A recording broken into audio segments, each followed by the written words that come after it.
Tayo pinadako salita ng ating pong Panginoon. Hallelujah. Saklat po ng mga awit.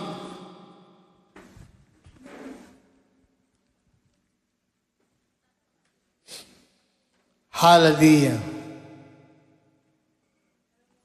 Psalms 116.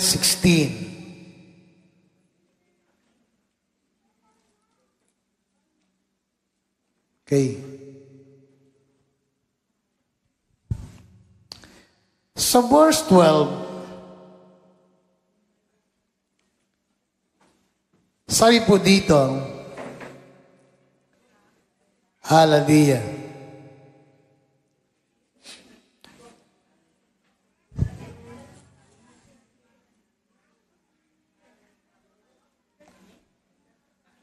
Verse 12 hanggang verse 17. Pakinggan po natin, babasahin ko po sa wikang Banyaga. Sabi po dyan, Psalms 116 verse 12 hanggang verse 17. What shall I render to the Lord for all His benefits to me? I will lift up the cup of salvation and call on the name of the Lord. I will pay my vows to the Lord in the presence of all His people. Precious in the sight of the Lord is the death of His saints. Hallelujah.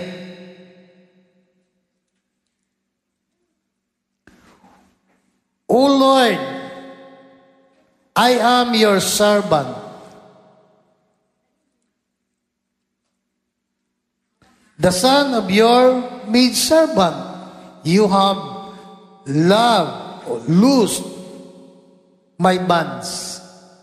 Verse 17, I will offer to you the sacrifice of thanksgiving and call on the name of the Lord. Amen.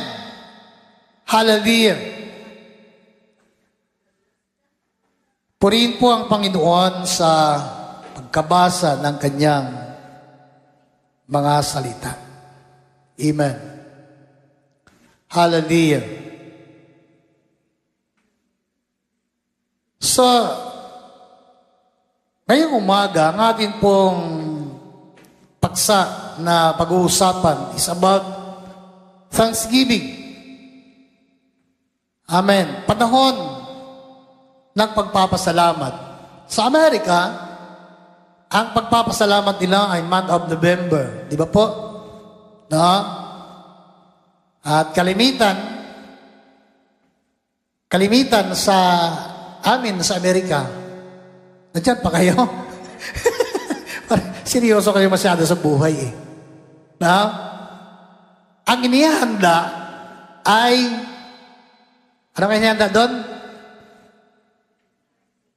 Turkey. Parehas lang pala eh. Okay.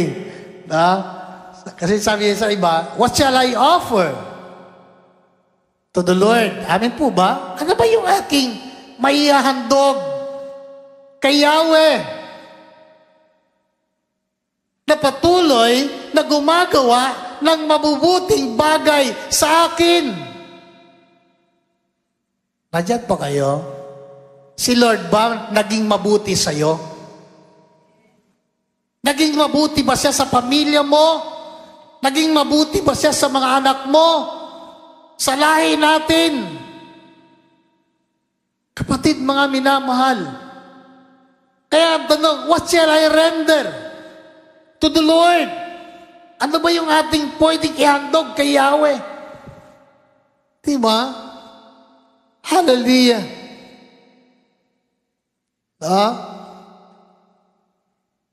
So, mari nag-iisip tayo, anong pwede kong ihandog sa Diyos?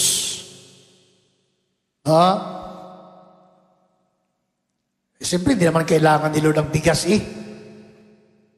Hello? Diba? Hindi naman kailangan ni Lord ng palay eh. Bagamat syempre, na, yung pagpapasalamat ay nagiging tradisyon na, ng bawat simbahan. Pero, kapatid, na, ang pagbibigay pasalamat sa Panginoon o sa church, ito ay kagalakan sa puso ng isang tao. Amin po ba? Sa Facebook may napanood ako, Thanksgiving nila, bawat membro may dadalang buhay na manok. Kakuan hindi kayo. Isa-isa nagalakad yung mga membro, pumunta sa simbahan, may mga manok, puro buhay.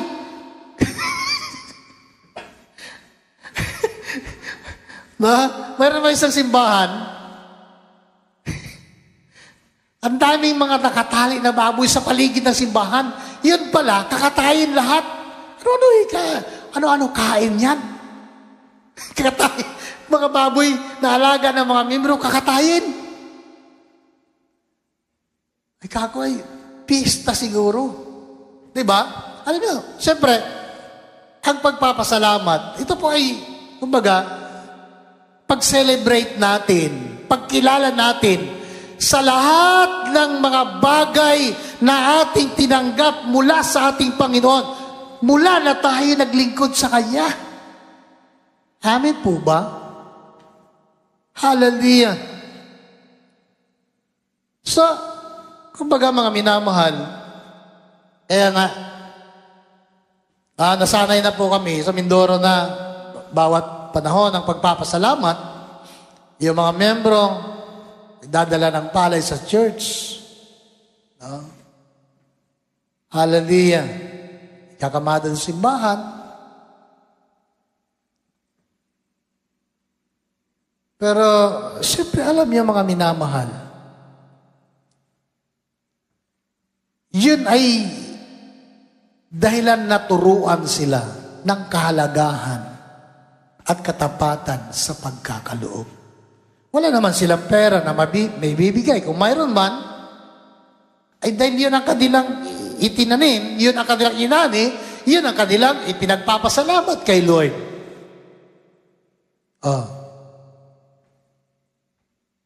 Mayroong isang kapatiran. Ay di umani. Sabi ng asawa niya, ay yung palay doon na ikapo natin, ikarga mo na sa Paragos, dalhin simbahan. Ay din ginawa ng asawa, kinarga sa Paragos, kinarga sa tricycle, dinala sa bayan. Salip simbahan. Pag-uwi niya, tumakbo ang kalabaw, napulupot ang lubid sa paa niya. Ay di, hindi na sa ng kalabaw ngayon. Pag-uwi ng bahay, nagsumbong sa asawa niya, "Hay! Sabi ko na sa iyo sa simbahan dalhin."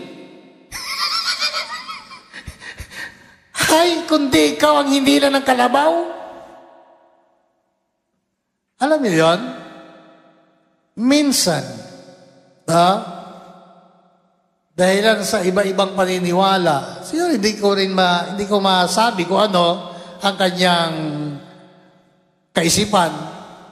O maaaring naisip ng isang membro na, ay, si pastor na naman kakain ito Hindi naman si Lord Tama! Di ba? Hindi naman kailangan ni Lord yan Pero ibig sabihin, pagka ikaw ay naturuan ang kahalagahan ng pagbibigay, lalo na yung para kay Lord, hallelujah, para kay Lord talaga yan. Diba? Ay kung pastor man ang kakain nun, ay binigay mo para sa Diyos yun Ay sino bagang pastor? Diba? Sila yung mga taong tinawag para maglingkod sa Panginoon. Amen. Amen? Diba? Depende sa paniniwala natin. No? Kung ang paniwala natin ay si pastor lang mabubusog, ay wag na lang. No? Hallelujah. Bakit? Ay walang blessing si Lord dyan. Hindi i-bless ni Lord ano man yung offering natin, ano man yung handog natin para sa Kanya.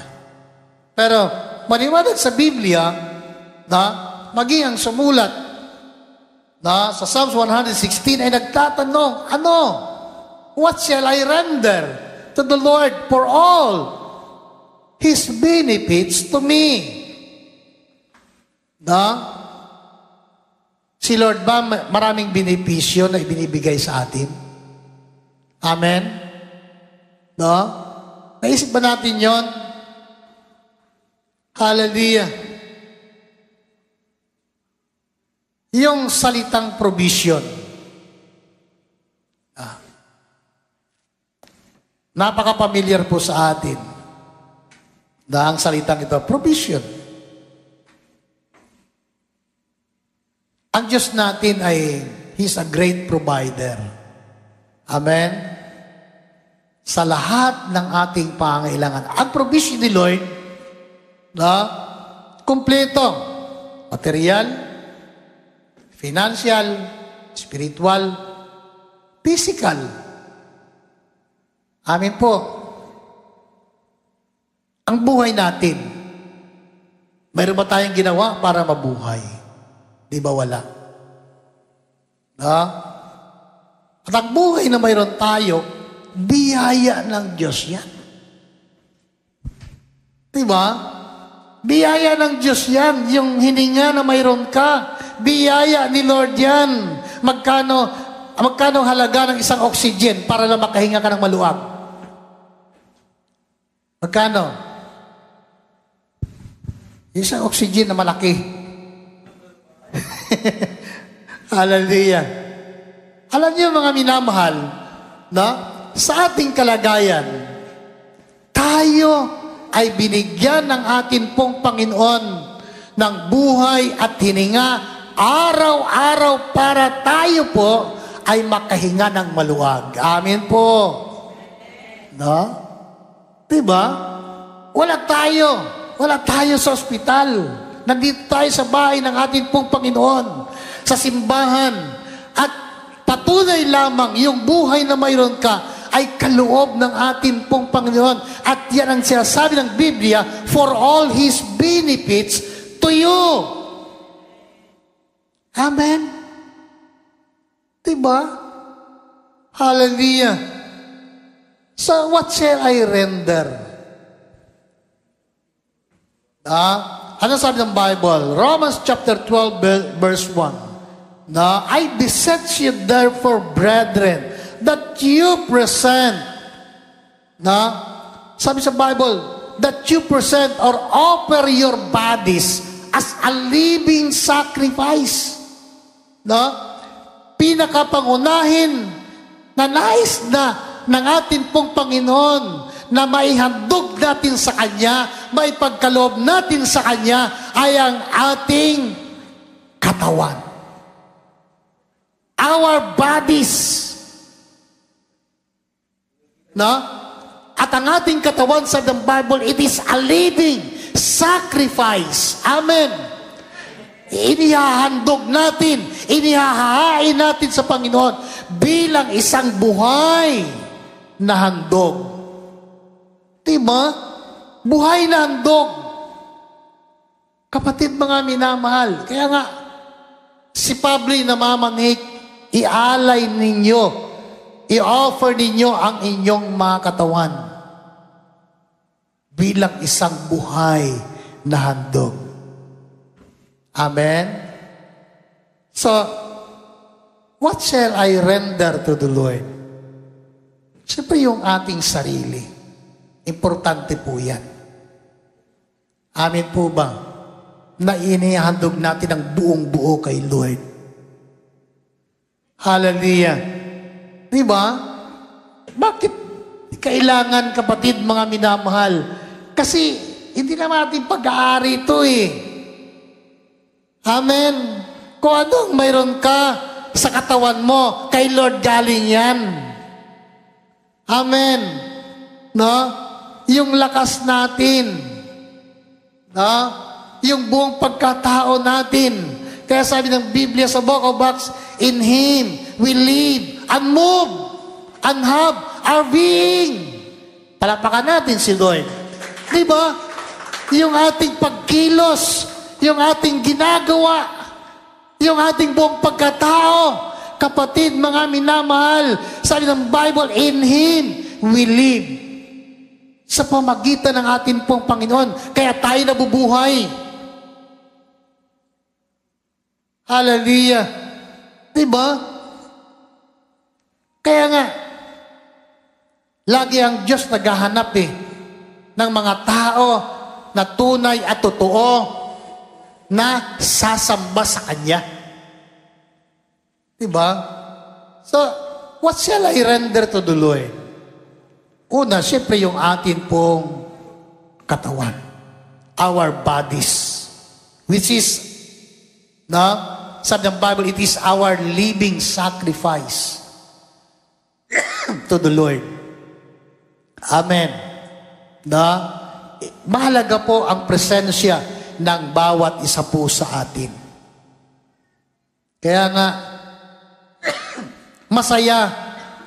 masaya si Lord na makita niya ang kanyang mga anak na naghahandog ng buhay sa atin pong Panginoon. Alam niyo yun? Na dapat yung buhay natin ay ating maihandog sa Panginoon. Amen po ba? Kailan ba natin ihandog ang ating buhay sa Diyos? Alam ba natin, natatandaan pa natin? Noong mga panahon na sinabi natin sa Panginoon, Lord, susunod ako sa iyo, itatalaga ko sa iyo ang aking buhay. Hallelujah. Magpapagamit ako sa iyo habang ako'y may lakas.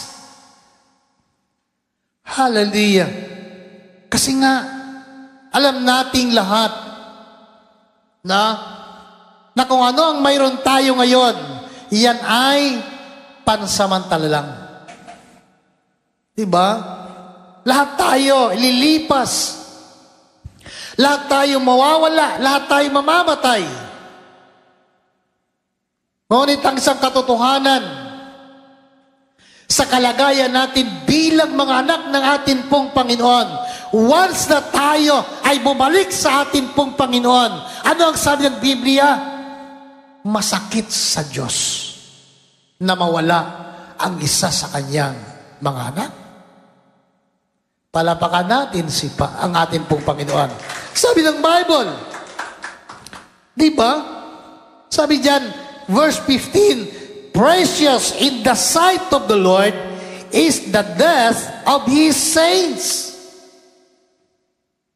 Nanawaan po natin, sa mata ng ating pong Panginoon, gaano tayo kahalaga? We are precious in the sight of our God. Amen. Hallelujah. Precious. Ano ba yung mga bagay na mahalaga sa atin? Yung may value, ha? Diba? Ginto. Diba? Ilang karat man ang mayroon kang ginto. Diba mahalaga para yan sa iyo? Higit doon ang pagpapahalaga ni Lord sa atin. Kaya sabi ng Bible, precious in the sight of the Lord is the death of His saints. Tunay nga sa Tagalog, sabi niya, tunay nga itong si Yahweh, malasakit ay malaki. Hallelujah. Kung ang isang taong tapat, kamatayan ay masama. Hallelujah. Malasakit ay malaki. Kaya nga, yung buhay natin, gayon na lamang ang pagpapahalaga ni Yahweh. Palapakan natin ang ating pong Panginoon. Diba? Kaya nga, ibilang natin ang ating mga sarili na mahalaga sa atin pong Panginoon. Amen? Diba? Kaya nga, bawat sapu sa atin, no? Bawat individual, bawat Kristiyano na tinawag ng atin pong Panginoon, kapatid, mahalaga ka sa Panginoon. No? Ay kung kami nga na pastor, malungkot pag wala kayo sa upuan nyo How much more ang atin pong Panginoon? Diba? Kaya nga, yung buhay natin, nararapat lamang na ating ganap na maitalaga sa atin pong Panginoon. Diba? At once na ang ating buhay ay ating naitalaga sa Diyos, sikapin natin na mamuhay ng karapat-dapat sa Panginoon. Amin po ba? Sikapin natin. No? Huwag natin sabihin na ibahala na si Lord. Pag nag-rapture, kung kasama ko, ayos lang. Kung hindi, ay ayos lang din. Aba, huwag nating sabihin yun. Huwag nating isipin, bahala na si Lord. Malaki ang ating magagawa. Malaki ang papel natin para matanggap natin ang kaganapan ng ating kaligtasan pagdating ng atin pong Panginoon. Amin po ba? Kaya nga, ano ang sabi ng Biblia? No?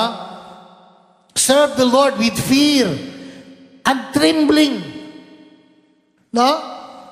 Maglingkod tayo sa Panginoon na may kalakip na takot at panginginig. Hallelujah. Bakit?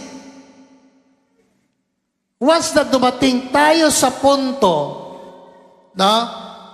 Hallelujah, na tayo'y bawian ng buhay ng atin pong Panginoon. Handa ba tayo? Hallelujah. Kaya nga, una-una, sabi ng Bible, what shall I render to the Lord? Yung buhay natin. Amen? Yung buhay na mayroon ka. Hallelujah. Dapat pong pahalagahan yan. Bakit? Maliit lang ang diferensya ng buhay at ng kamatayan. Adyan pa kayo. Diba? Na nakaraang gabi, mayroong truck na nawala ng preno doon sa Katipunan, sa flyover. Ilan ang patay? 4, kagad. At diba? Kaya nga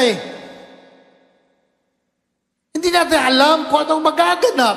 Hindi natin alam kung anong mangyayari. Pero kung ang buhay natin ay nakatalaga sa Diyos, kapatid, mga minamahal, dumating man ang mga bagay na ganito, automatically, walang duda, sa langit tayo pupunta. Palapakan natin ang ating pong Panginoon. Diba? Kasi nga, alam niyo, si Satanas, ang demonyo, wala naman siyang ibang iniisip. Araw-araw, kundi sirain ang buhay ng tao. Diba? Sabi nga ng Bible, John 10:10, the thief comes to steal, to kill, and to destroy. Diba? Magnakaw, sumira, at pumatay. Hallelujah. Sa kapatid, mga minamahal, importante po yung ating buhay sa Diyos. Kaya yung buhay natin na mayroon tayo, huwag nating sayangin. Kung may pagkakataon tayo na tumayo at sabihin natin na ang Diyos ay mabuti, ang Diyos ay tapat, gawin natin, pasalamatan natin ang atin pong Panginoon. Bawat sa atin na minsan pinagkatiwalaan ng Diyos ng buhay. Kaya nga, sabi ko din, sabi na, may matanda kahapon sa bahay na pumunta. Sabi, Pastor, ilang taon na po kayo? Ay, 77 ako. O, biro mo yan? Malakas ka pa? 77? Samantala sabi sa Bible, ang edad ng tao ay 70 lang. O, biro mo yan? Lumampas ka na? Sino gusto dito makalampas doon sa minimum ng edad ng tao, sabi sa Bible? Sino gusto ng 71? Gusto ko 72 eh. Diba? Alam mo na pag lumampas ng 70, grasya ng Diyos yan. Ay, ganun ba yun? Oh, hindi niya alam eh. Pero nakalampas siya. No? Alam mo na hindi importante kung ano man ang relihiyon mo. Ano man ang sikta mo dito sa lupa. Wala sa langit yan. Hindi na mo tatanungin ni Lord, ano ang relihiyon mo eh. Ay may Christmas party sila sa kanilang simbahan. Hindi importante yan. Importante, mamatay ka na may panampalataya kay Lord. Ay, oo nga no. Oh. Hallelujah. Kapatid, mga minamahal, yung buhay natin mahalaga. Kaya nga, ipaulit ko na sinasabi ko sa inyo, ang tao pala pag nag-edad ng 50, nag-iiba din ang kanyang mga pananaw sa buhay. No? Pag 50 ka na, wala ka na ibang iniisip, yung panahon ng iyong pagbalik kay Lord. Anytime, pwedeng mangyari. Andyan pa kayo? Anytime, pwedeng mangyari. Kaya nga, pag nag-45 ka, magsimula ka na magpakabait.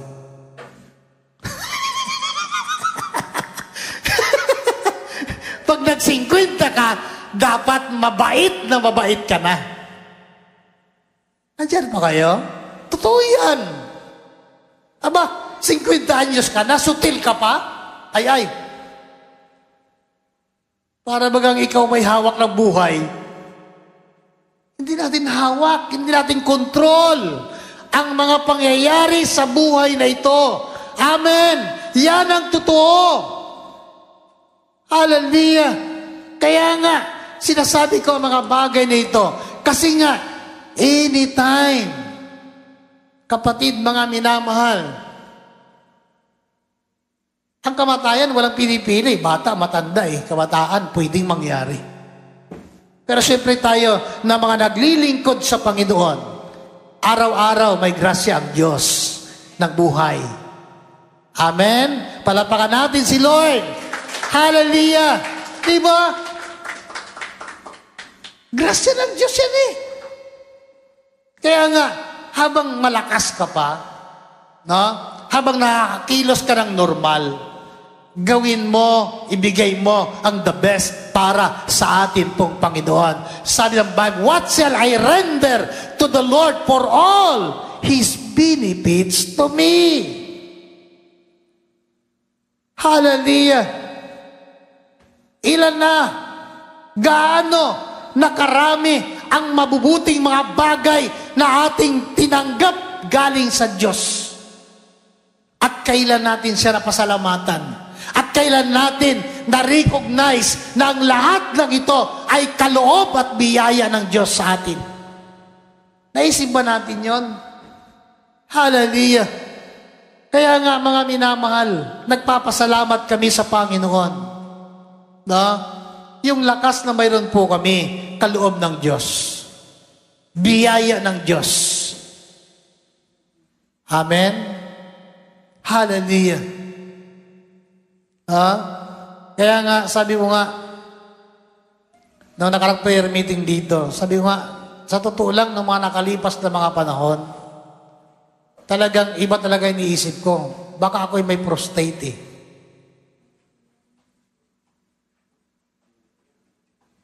Pagka kami ni Pastora magkasama at kumakain kami sa labas, yung huling patak ng ihi ko may dugo.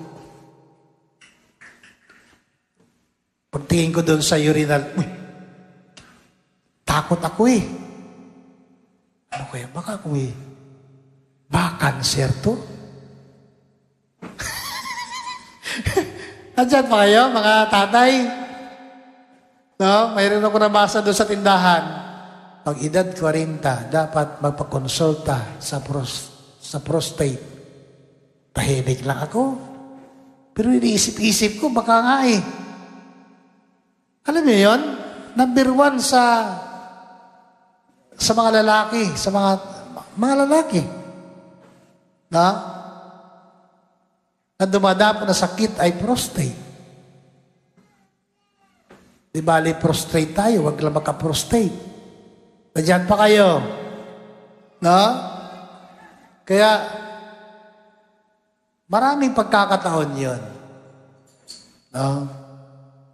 Kaya, nung nakaraang mga linggo, nagpa-blood chem ako. Sa kapipilit ni Ate Faith na magpa-check up ka pa.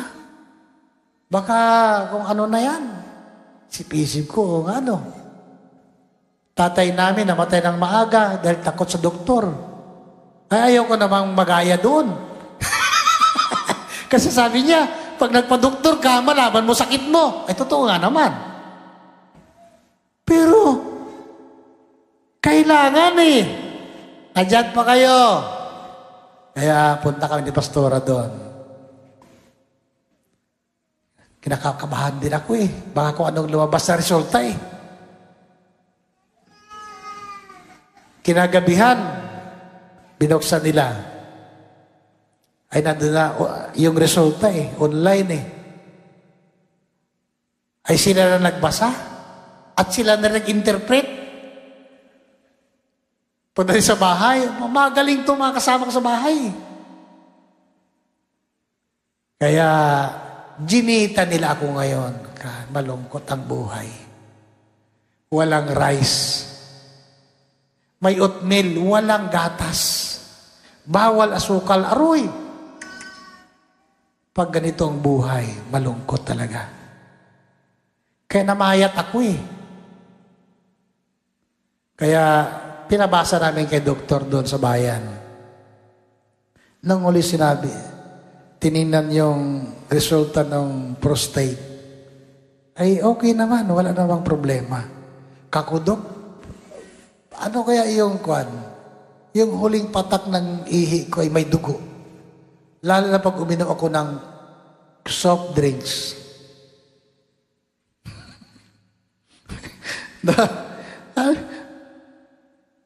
Baka sa soft drinks lang yun. Ay kako, mabuti naman.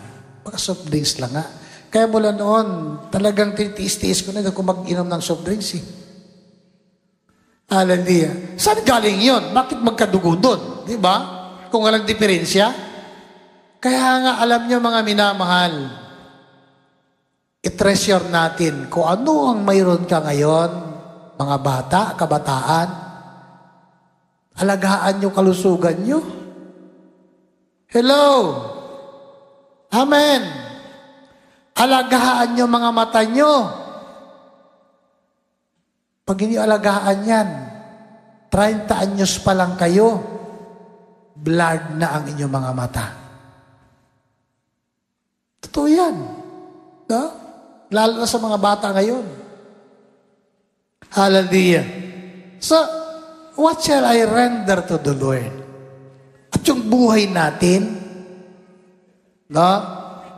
Alam niyo, yung buhay natin, yung buong pagkatao natin, sabi ng Bible, di ba? Yung katawan natin, templo ng Holy Spirit yan. Amen. na kailangan na atin pong pahalagahan. Kung naniniwala ka sa Biblia na ang katawan natin bilang Kristiyano ay pinananahanan ng Espiritu Santo, kapatid, mga minamahal, please, ingatan natin ang ating pagkatao. Amen. Ingatan natin. Hallelujah. So, ano po? Offer your bodies as a living sacrifice. No? Pasalamatan natin ang Diyos kung anong lakas na mayroon ka. Pasalamatan mo si Lord. Pero dapat willing tayo na ipagamit sa Diyos kung anong mayroon tayo. Amen? Yung lakas natin, gamitin natin para kay Lord. Bakit ba pinoprovide ni Lord ang buhay at lakas araw-araw sa atin? Para ano? Para parangalan natin ang Diyos. Amen? Hindi lang para tayo may magamit sa pansarili nating kasiyahan, no? Malakas tayo araw-araw. Darating ang panahon, hihina ang ating lupang katawan. At yung mga bagay na gusto nating gawin, hindi natin magawa. Yun na yung panahon na ma-realize natin dapat noon pa ginawa ko na ito. Dapat noon pa naglingkod na ako kay Lord. Amen po. Kaya nga, habang bata tayo, maglingkod tayo ng totoo sa Diyos. Sapagkat darating ang panahon, hihina tayo. Diba? Mawawala ang lakas natin. Hallelujah. Pero salamat sa ating Panginoon. Na kahit na tayo po ay datnan ng mga sakit, o namang uri ng karamdaman, may pananampalataya tayo na ang Diyos ay Diyos ng kagalingan at gumagawa ng himala. Amen. Yan po sinasabi, unchangeable. Diba? Hindi yan nababago. Kailanman ang Diyos hindi nagbabago.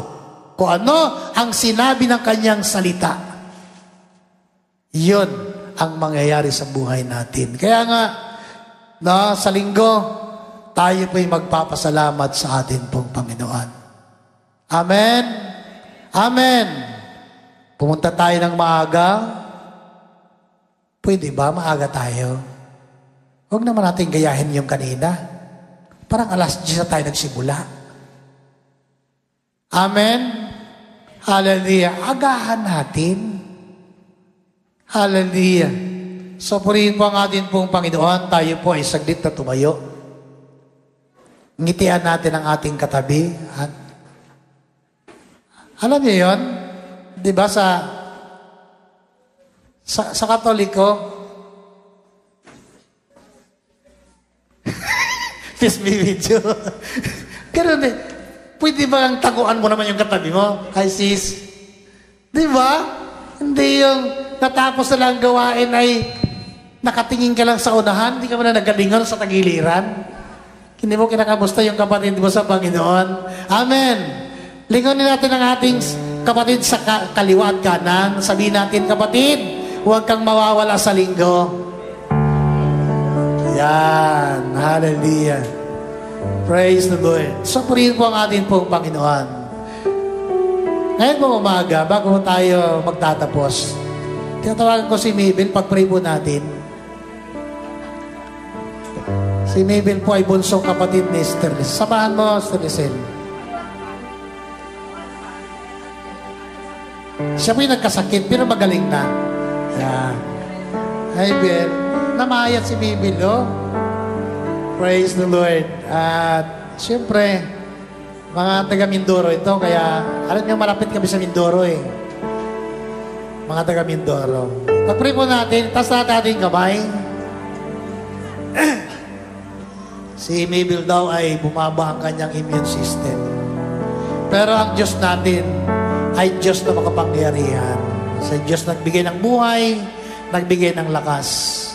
Pag-pray po natin na ang kompletong kagalingan ay pagkaloob kay Mabel ngayon pong umaga. Tayo po imanalangin. Yes, Lord. Hallelujah. Dakila at mapagpala naming Diyos ngayon pong umaga. Kami po ay nagpapasalamat. Ikaw ang Diyos na mabuti at tapat. Tiyatas tayo, Panginoon, si Mabel sa inyo ngayong pong umaga. At patuloy, Panginoon, na amin pong sinisira anumang sakit, karamdaman na nanaan sa kanyang katawan. Lord, in the name of Jesus, we declare healing and miracle, Panginoon, para po sa kanya. Lukuban mo siya, Panginoon, na yung kapangyarihan at biyayaan ng lakas at buhay in the name of Jesus Christ. Lord, palakasin mo minsan pa ang kanyang lupang katawan, ang kanyang immune system, dakilang Diyos, at ang lahat ng uri ng karamdaman ay umalis sa katawang ito. Sa pangalan ni Jesus, Lord, sinabi na yung salita, by your stripes, we are healed. And Lord, ngayong umaga ay aming dinideklara ang kompletong kagalingan para sa Kanya. Manahan ka sa Kanyang puso, manahan ka sa Kanyang buhay, at manatili ang kagalakan sa buhay ng katawang ito, Panginoon, ay po kapatid dito, sa pangalan na Jesus. I-bless mo po siya, Panginoon, at sa lalong madaling panahon ay makarecover siya ng kilang Diyos. At salamat, ingatan mo ang kanyang buhay, at anuman ang desire niya, Panginoon, anuman ang mga panalangin niya, ay makaabot sa trono ng iyong biyaya ngayong umaga. Sa iyo po namin siya pinagkakatiwala, kasama ni Sister Lisel, Panginoon. Salamat po, at maramdaman niya, Panginoon, ang kagalingan, kagalakan, higit sa lahat, ang iyong pag-ibig para po sa Kanya. Salamat po sa pangalan ng Jesus. Amen. God bless. Praise the Lord. Hallelujah. Tayo po umawit sa Panginoon. Hallelujah. Praise the Lord.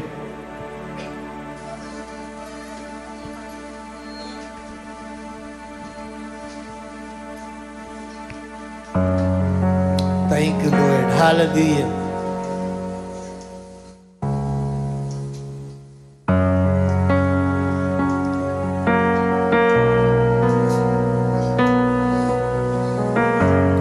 You are not a God created by human hands. You are not a God dependent on any mortal man. You are not a God in need of anything we could give by your plan. That's just the way it is. You are God alone from before times began.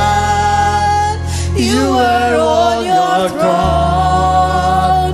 You are God alone. And right now, in the good times and bad, you are on your throne. You are God alone. You are God alone. Hallelujah. You're the only God whose power none can contend. You're the only God whose name and praise will never end. You're the only God who's worthy of everything we can give. You are God, and that's the way it is. You are God alone. You are God alone from before times began. You are on your throne. You are God alone. You are God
from before time began.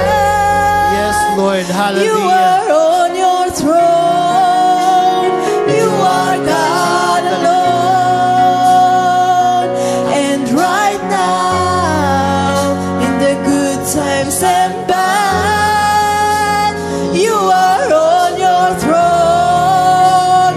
You are God alone. You are God alone. From before times began, you are on your throne. You are God alone. And right now, in the good times and bad, you are on your throne. You are God alone. Hallelujah. Yes, Jesus. Thank you, Lord. Hallelujah. Yes, Lord. Hallelujah. Yes, Jesus. You are God alone, oh God. Lord, salamat po ngayon pong umaga. Ang papuri, ang pasasalamat, at ang karangalan ay sa iyo lamang namin ibinabalik. Lord, salamat sa iyong salita. Patuloy, Panginoon, ang aming buhay ay aming ipinagkakatiwala sa inyo. Ito'y kaloob mo sa bawat sa puso sa amin, magamit namin upang ikaw ay aming mapaglingkuran. Ingatan mo ang iyong mga anak, gabayan mo ang aming mga buhay. Lord, sa linggo, ibalik mo kami sa lugar nito at sama-sama na aming ipahayag ang iyong kabutihan, ang iyong katapatan sa buhay ng bawat isa. Sa iyo ang kapurihan, karangalan, sa pangalan ng Ama, ng Anak at ng Banal na Espiritu. Ang lahat ng anak ng Diyos ay magsabi ng praise the Lord. Praise the Hallelujah! Magandang tanghali po. God bless you. Hallelujah. Amen.